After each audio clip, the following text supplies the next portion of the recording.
حضرت فاروق اعظم رضی اللہ تعالیٰ عنہ کا دور حکومت ہے. ایک شخص نے حضرت عمر فاروق رضی اللہ تعالیٰ عنہ کے دربار میں آ کر کے اپنے لڑکے کی کمپلینٹ کی، فریاد کی، شکایت کی کہ میرا لڑکا میرا کہنا نہیں مانتا. تو حضرت عمر کو بڑی حیرت ہوئی کہ بھلا ایسا بھی کوئی لڑکا ہو سکتا ہے جو باپ کا کہنا نہ مانے. آج اگر کوئی کہے ہم سے کہ میرا لڑکا کہ میرا کہنا نہیں مانتا تو ہمارے لیے کوئی سرپرائز کی بات نہیں ہے، اچنبے کی حیرت کی بات نہیں ہے، لیکن بہت سے واقعات ہیں کہ باپ کا کہنا بیٹا نہیں مانتا. لیکن وہ تو برکت والا دور تھا. اس وقت حضرت عمر کو بڑی حیرت ہوئی کہ بھلا ایسا بھی کوئی بیٹا ہو سکتا ہے جو باپ کا کہنا نہ مانے. تو حضرت عمر نے ایک آدمی سے کہا جاؤ اس کے بیٹے کو بلا کر لاؤ. باپ سے کہا بیٹھ جاؤ. باپ وہیں بٹھا دیا. ایک آدمی کو بھیجا اس کے بیٹے کو بلا کر لاؤ. وہ آدمی گیا اور گھر سے اس کے بیٹے کو بلا کر لایا. وہ بیٹا آیا تو 18-19 سال کا ایک نوجوان توانا تنومن گورا چٹا ایک شاندار تندرست نوجوان. السلام علیکم یا امیر. حضرت نے سلام کا جواب دیا. حضرت نے پوچھا کہ یہ جو صاحب بیٹھے ہوئے ان کو جانتے ہو؟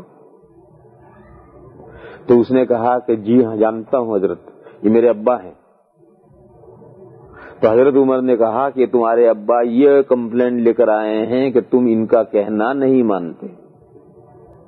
تو کہنے لگا حضرت صحیح کمپلینٹ ہے ان کی، میں ان کا ابا کا کہنا نہیں مانتا. اب حضرت عمر کو اور زیادہ حیرت ہوئی، اس لیے کہ حضرت عمر کے سامنے تو بولتے ہوئے پیشاب نکل جاتا تھا آدمی کا. حضرت عمر کے سامنے بولنا آسان نہیں تھا، اور یہ بے تکلف بول رہا ہے اور کہہ رہا کہ جی ہاں یہ صحیح شکایت ہے.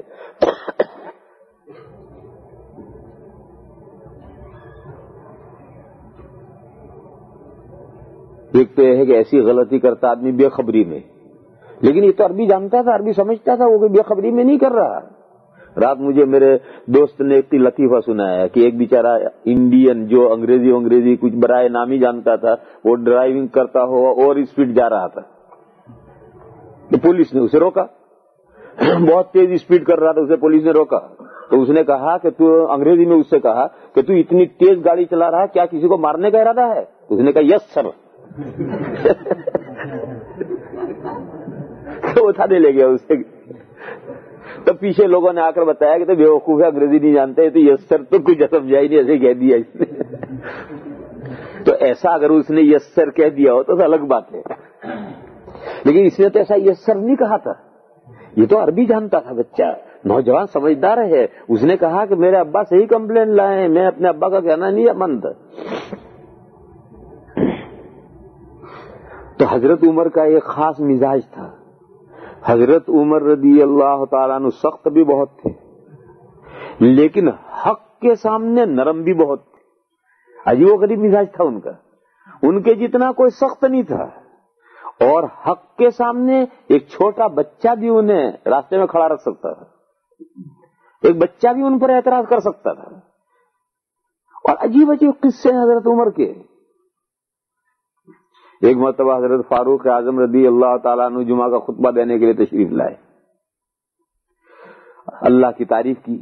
اللہ کی تعریف کرنے کے بعد میں یہاں سے گفتگو شروع کی کہ یا ایھا الناس، اے لوگو، اسمعوا واطیعوا، میری بات سنو اور جو میں آرڈر دوں اسے مانو. تو مسجد میں سے ایک آدمی کھڑا ہو گیا، دیہاتی، اور اس نے کہا لا نسمع ولا نطیع، ہم نہ آپ کی بات سنیں گے نہ مانیں گے. اب پوری بھری ہوئی مسجد میں ایک آدمی کھڑا ہو کر حضرت عمر سے کہے گا لا نسمع ولا نطیع، نہ ہم آپ کی بات سنتے ہیں نہ مانتے ہیں. تو حضرت عمر ایک دم نرم پڑ گئے اور کہنے لگے بھئی کیوں نہیں سنتا، کیوں نہیں مانتا ہے، کیا مجھ سے بھول ہو گئی؟ تو اس نے کہا کہ کل جمعرات کو آپ نے چادریں تقسیم کی تھی، ہم سب کو ایک ایک چادر ملی ہے، اور آپ کو 2 چادریں ملی ہیں. آپ نے ایک لنگی کی جگہ پہن رکھی ہے، ایک کرتے کی جگہ پر پہن رکھی ہے. یہ 2 چادریں آپ نے تقسیم میں سے لی ہیں اور ہم کو سب کو ایک ایک ملی ہے. یہ ناانصافی آپ نے کی ہے، لہذا ہم آپ کی بات نہیں سنتے اور نہیں مانتے. حضرت عمر رضی اللہ تعالیٰ عنہ نے کہا کہ بھئی مسجد میں میرا لڑکا عبداللہ ہے، بڑی مسجد نبی بڑی مسجد تھی، تو کونے میں کہیں حضرت بیٹھے، تو حضرت بولے جی حاضر ابا حاضر ہوں. تو فرمایا کھڑے ہو، انہیں بتاؤ میرے پاس 2 لنگیاں میں 2 چادریں کیسے ہیں.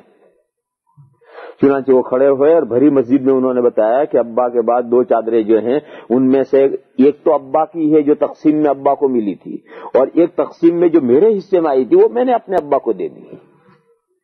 یوں ابا کے پاس 2 چادریں اکٹھا ہوئی. تو وہ آدمی کہنے لگا الان قل نسمع و نطیع، اب فرمائیے جو حکم دیں گے وہ سنیں گے اور مانیں گے. اور یہ کہہ کر بیٹھ گئے.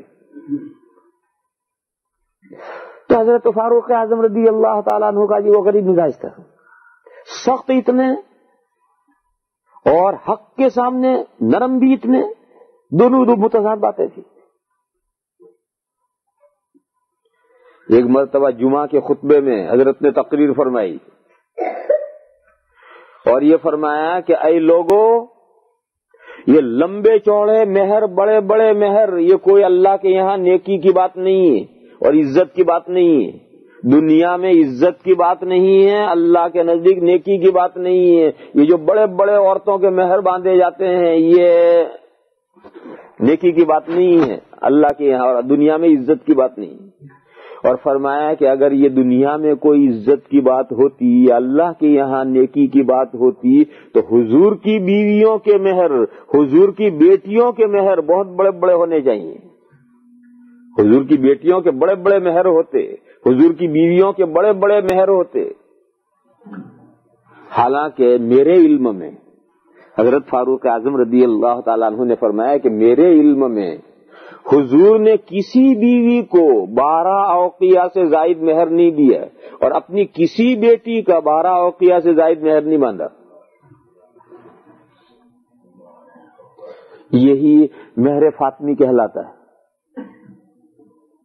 یہ حضور نے اپنی بیٹیوں کا مہر باندھا ہے، وہ مہر فاطمی.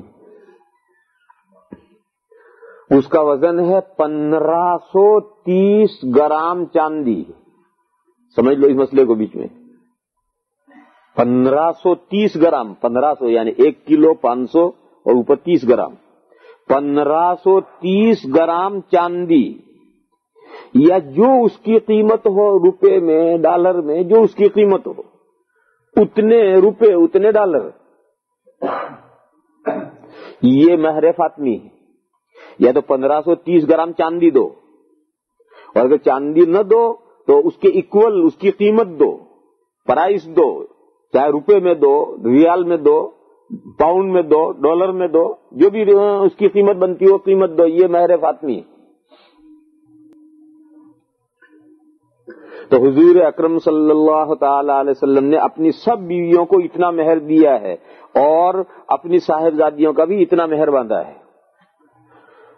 بہت بڑے بڑے مہر حضور نے نہیں دیے، نہ بیٹیوں کو بڑا بڑا مہر باندھا، نہ بیویوں کو بڑے بڑے مہر دیے.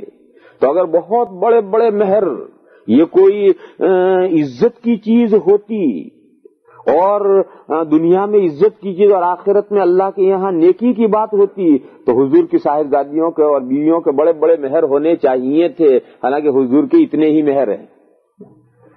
لہذا حضرت عمر نے فرمایا کہ اگر کسی نے حضور کے اس مہر سے زیادہ مہر باندھے اور بڑے مہر باندھے تو میں زائد مہر عورتوں سے ضبط کر لوں گا، حکومت کی طرف سے بیت المال میں داخل کر دوں گا پیسے.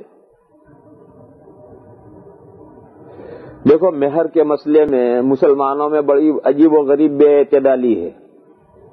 مہر کے مسئلے میں مسلمانوں میں بڑی ہی عجیب بے اعتدالی ہے. سمجھ لو میرے بھائیو اس مسئلے کو بھی.